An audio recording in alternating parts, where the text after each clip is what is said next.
begin by reviewing the fivefold lie of the Sith Code. Peace is a lie. There is only passion. Through passion, I gain strength. Through strength, I gain power. Through power, I gain victory. Through victory, my chains are broken. Sweet promises until we contrast it with the media of the until we contrast it with the media pertaining to the galaxy that George built. Whether we are looking at film, novels, or comics, there is no Sith who has experienced the fulfillment of these promises. When I was a little boy, when I was an abused child, horribly abused child, of course I loved the power of Darth Vader and the idea that nobody fucked with Darth Vader and people were scared of Darth Vader. As I grew up, I learned that Darth Vader was still a slave, and this time he was a slave to Darth Sidious. And in the comics, Darth Sidious treated Darth Vader absolutely horribly. And despite all his power and despite all the fear that he commanded, Darth Vader was not safe from exploitation. He was not safe from cruelty. The Sith Code is a false promise. Humans, like me and you, have two reward systems. Our ancient reward system is dopamine oriented, and it rewards for the pleasure of survival and procreation. Our newer reward system is oxytocin oriented, and it rewards for meaningful relationships. Whether those relationships are professional or recreational or personal or intimate or platonic, it rewards for deep, healthy relationships. The Sith Code was not only impotent as far as the oxytocin-oriented reward system, it actually drags you in the opposite direction. Let's take a deeper look at that. You've heard, you most likely are familiar with the term yin and yang or yin-yang. Yang has many synonyms. We could call it patriarchy. We could call it the path of the dark side. When we are anything that contributes to our rigidity, fear, controlling tendencies, elitism, crypticness, competitiveness, and cruelty is going to undermine any sense of fulfillment in our lives, especially anything that feeds our controlling tendencies and our rigidity. Now, as a disabled fellow, I know what it's like to lay in bed and then realize, having gotten comfortable, realize that the remote is not on the bed with me, it's on the bureau where the TV rests. And when no one's around to watch, every one of us has tried to use Jedi telekinesis to bring the remote towards us, whether we admit it or not. And although that would be lovely, that remains but a metaphor. The greatest powers of the light side are not the flashy stuff. It is the stuff about the heart, stuff about the mind. Qui-Gon Jinn is in many people's books the ultimate Jedi of the prequel era. In fact, he was so amazing that after Order 66, it was upon Qui-Gon Jinn, that Yoda relied to retrain him in the ways of yin, in the ways of the light side, in the ways of flowing with the Force. That's where the real power of the light side lies. Not in power, not in dominance, not in flashy shit, but in being flexible, loving, laid back, egalitarian, lucid, cooperative, and kind. The Buddha taught a fundamental duality, and that fundamental duality is pushing and pulling. Now, don't get me wrong. Our problem is not that we're wired for that. That's a wonderful survival mechanism. I want to have an aversion for pathogens. I want to have an aversion for anything that is poisonous or that will get me so sick I wish I was dead. Very, very happy that we have that we have the drives to survive, drives to drink water, eat food, stay warm when it's cold, cool when it's hot, and to make love to ensure the survival of our species. These are wonderful tools. The freedom the Buddha offers us is not freedom from the presence of this duality of pushing and pulling, but freedom from its tyranny.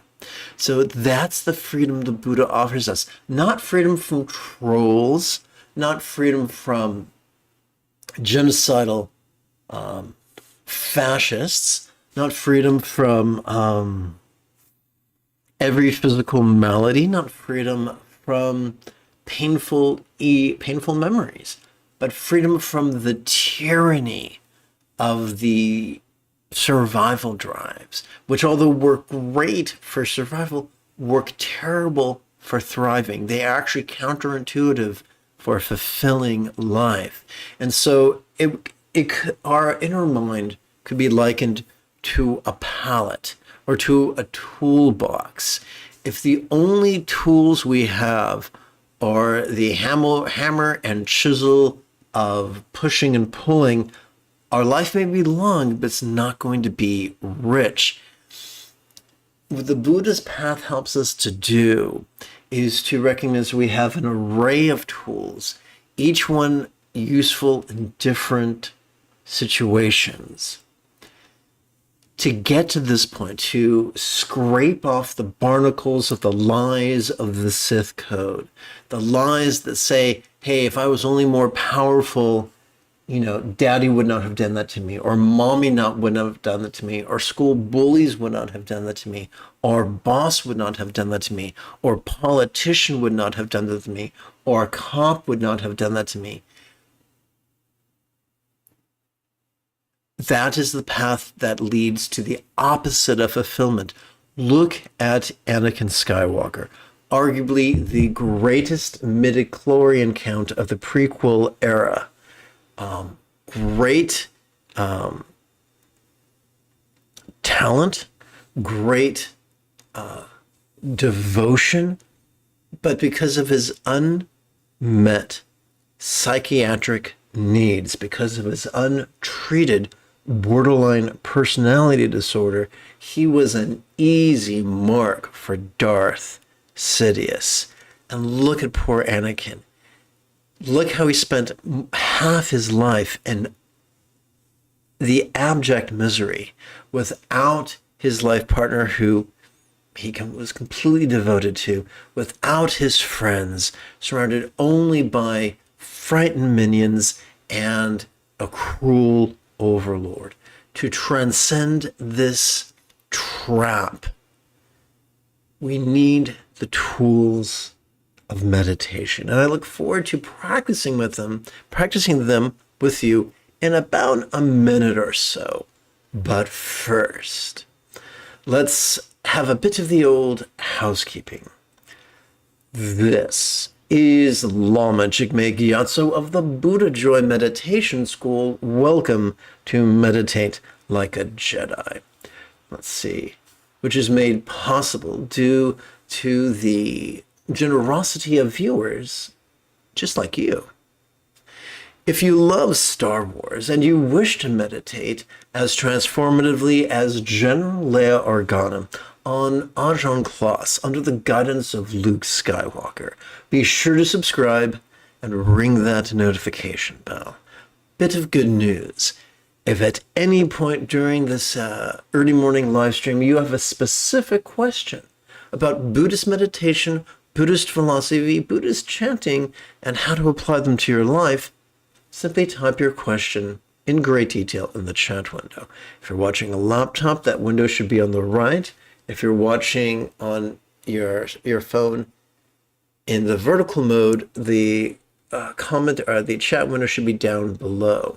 And speaking of chat window, good morning, James. Sorry it took me so long to get back to you. My eyes are still up in the air. I have an appointment next Saturday to see how the surgery went. But thank you for asking.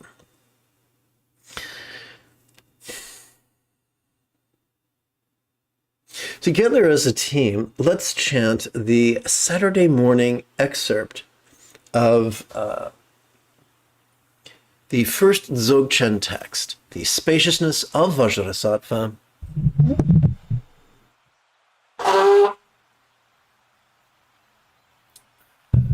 Composed by Gaurav Dorje, translated from the Tibetan into English by Yeshe Tondun, adapted as well as amplified by yours truly.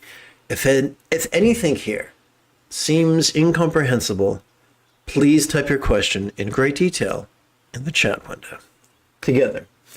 All phenomena are perfect and complete, nothing excluded. So in the context of the 55 verses of this text, when we say everything is perfect and complete, we don't mean that all cups are filled and all who work out are strong and all who diet are lean.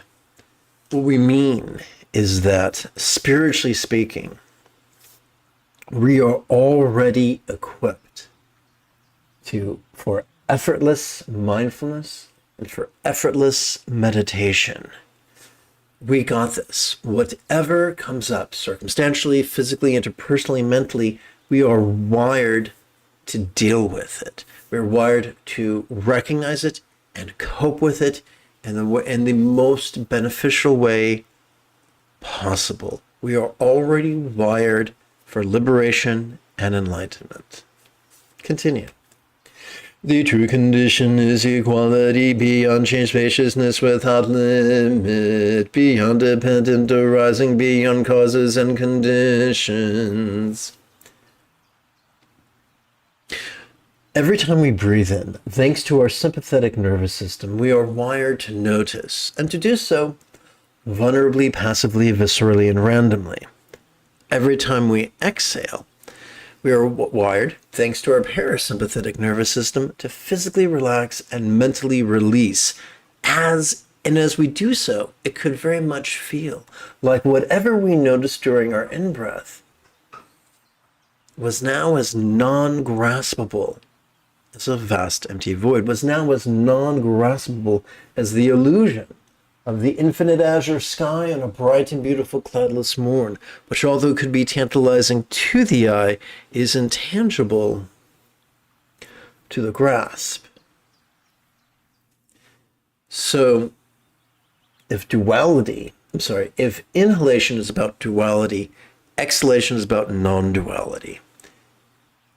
And neither of those things are good or bad, they simply are. So if our inhalation is about experiencing diversity, our exhalation is about automatically experiencing the equality, the non-duality of non-graspability.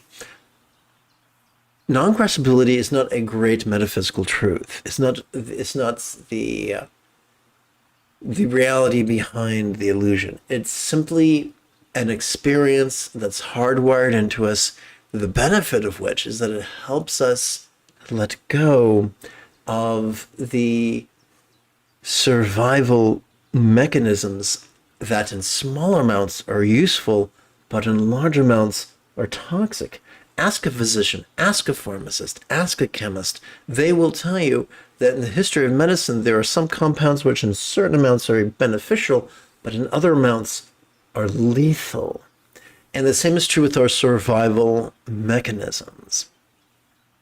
So this freedom that we taste of potentially during each exhalation cannot be overpowered by cause and effect.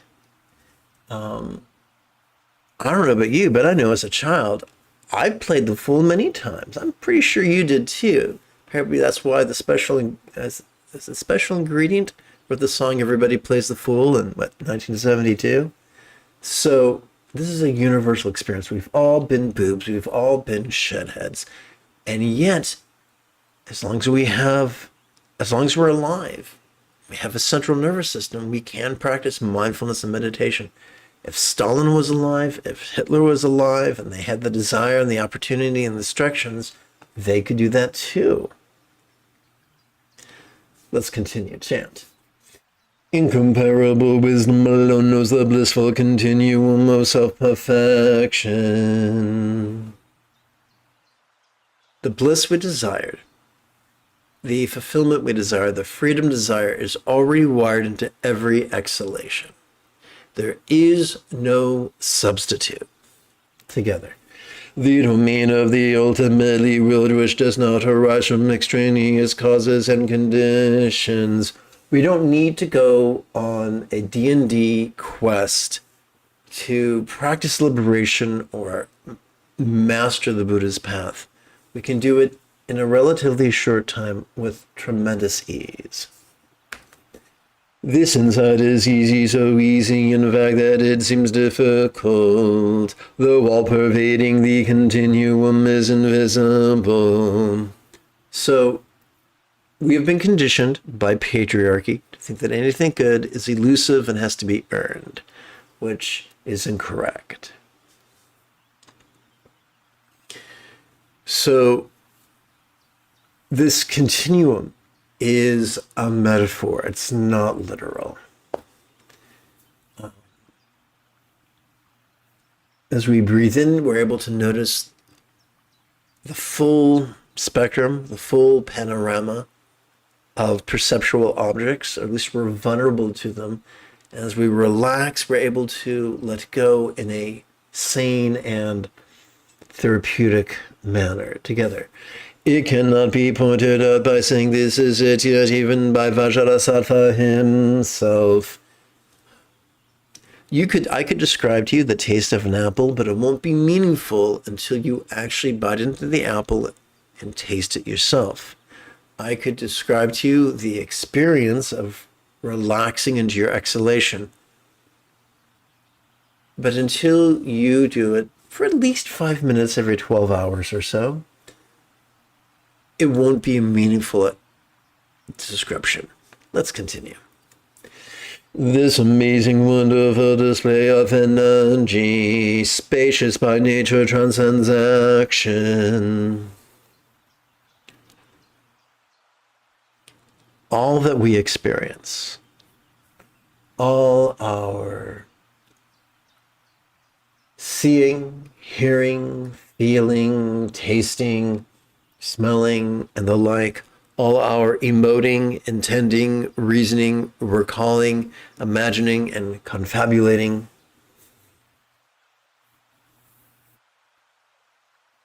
are wired into us. They are our birthright. And they transcend the fear and the guilt that others have tried to use to control us. Together. From within or deep unknowingness beyond thought and thinking, these dynamic potentials suddenly arise. There is a myth that if we experience anything other than thoughtless bliss, we have failed. But that is not what the Buddha taught. The Buddha taught that mindfulness was the first of 7 enlightenment factors. The Buddha taught that without mindfulness, there is no liberation, there is no enlightenment, there is no fulfillment. In various places in this text, we are taught that whatever comes up, pleasurable, painful, interesting, boring, glorious or grotesque, external or internal, physical or mental, whatever comes up is grist for the mill. It fuels our journey of mindfulness and meditation, of noticing and releasing. Now, all things being equal, of course we would prefer that universal safety, well-being, wisdom, and love. We want these things. Of course we do. That's natural. whatever comes up, perfect or perilous, can serve us on the path.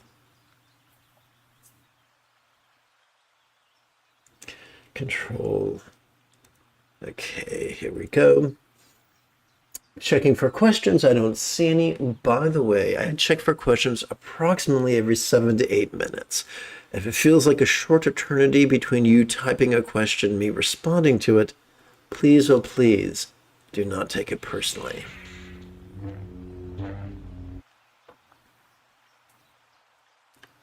By the way, the Shastras and this sadhana, this practice text, and this chanting guide are available for free download. Just use the links in the description area below the video.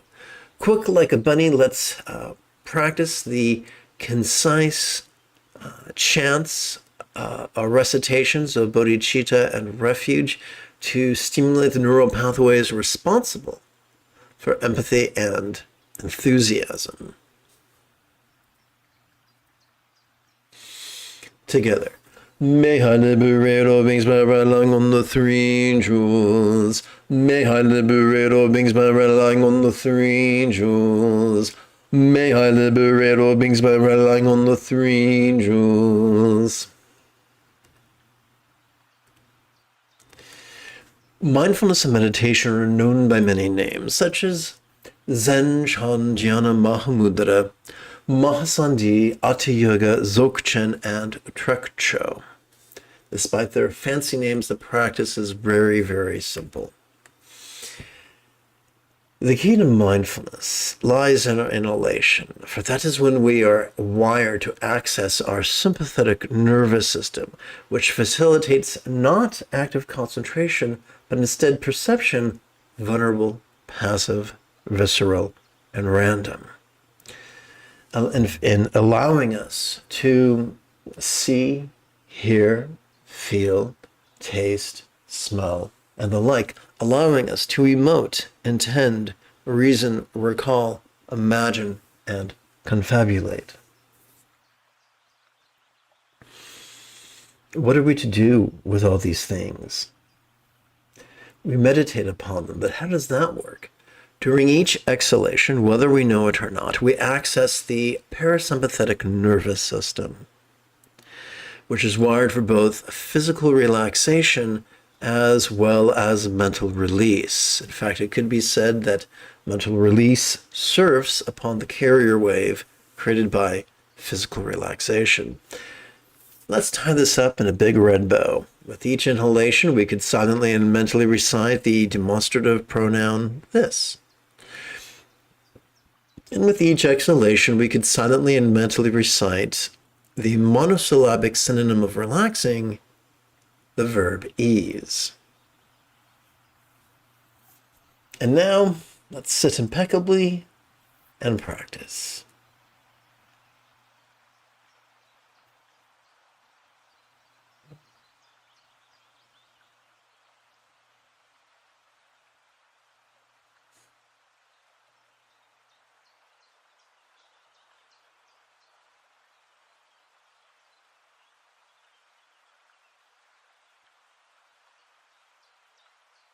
Last night, my iOS updated, so my phone is now a mystery to me.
We let go during our out-breath, not to push away whatever memories may surface, but to make peace with them, to set down our exhausting habit of living in perpetual resistance.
Let us consider for a moment three sets of metaphors.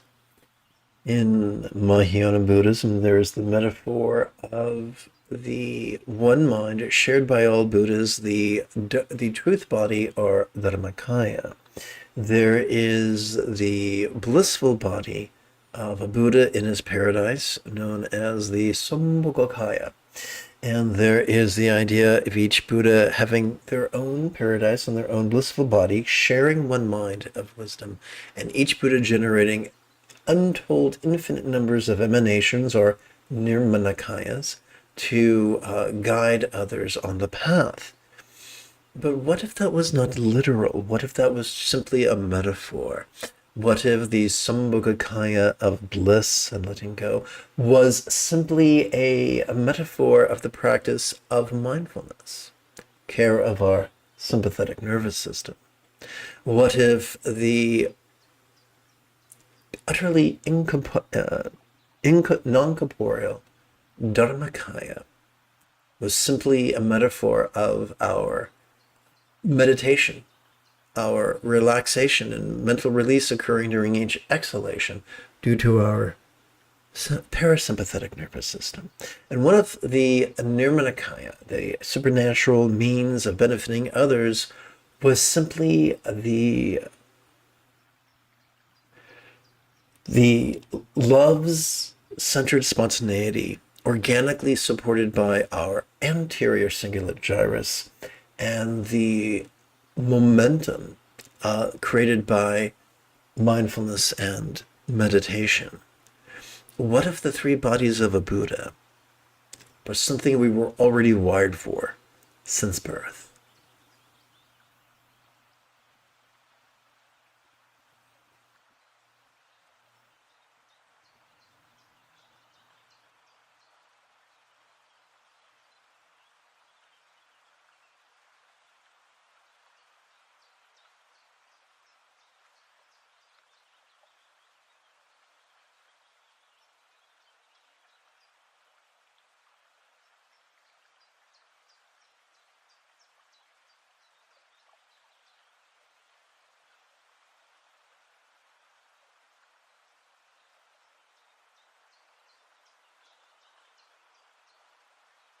This is available for any individual with a functioning autonomic nervous system, from the greatest saint to the worst villain. This is available for everybody.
Happy Saturday, Adrian. Thank you for stopping by.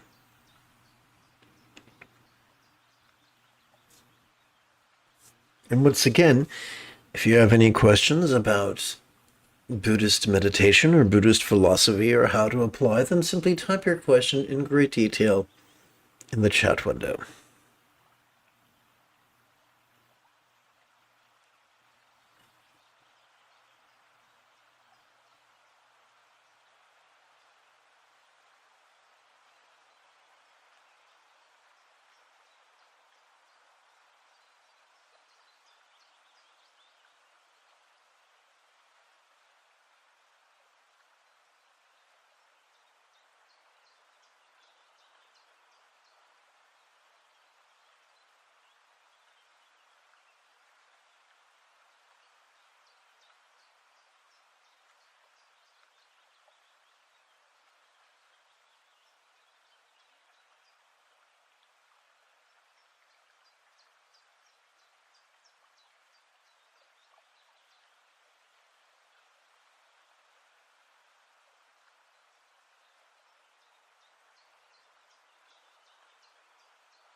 Please remember that the majority of spiritual treatises are highly figurative, and they are only beneficially applicable when seen as such.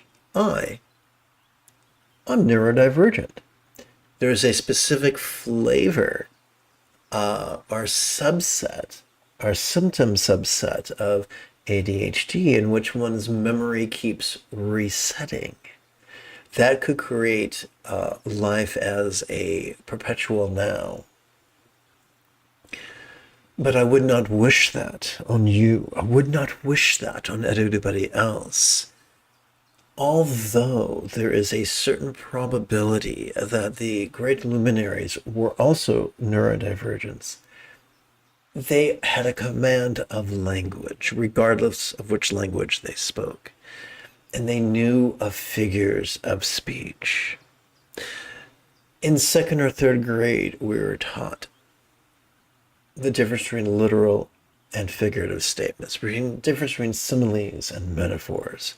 We're taught that John may be tenacious, and that perhaps John may be as tenacious as a dog with a bone, and that figuratively or metaphorically he may be a dog with a bone. But he's not literally a dog with a bone. That's just a way of describing his tenaciousness. Similarly, when we read, there is no then, there is only now. There is no there, there is only here. That is figurative. For whatever comes up, we notice. Whatever, and during each exhalation, we relax, and to a certain degree, release. As if there was no there. As if there was no then. As if everything was empty. But these things only benefit us when taken figuratively.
Let us seal this morning's meditation with a bit of the old chanting.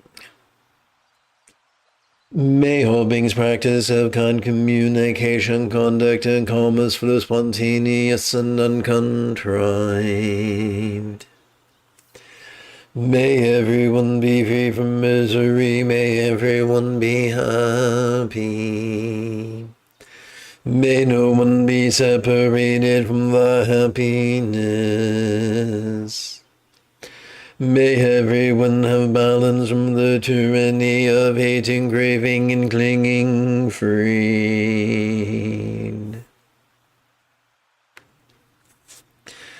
If you feel that I have earned it, you could type something in the chat window. You could give this live stream a thumbs up. You could share it with a friend. You could even help support this channel on Patreon. In approximately 2.5 hours, I would very much like to return to lead this mid-morning's group meditation. Until then, may you and yours be happy and healthy. And if you are as geeky as me, this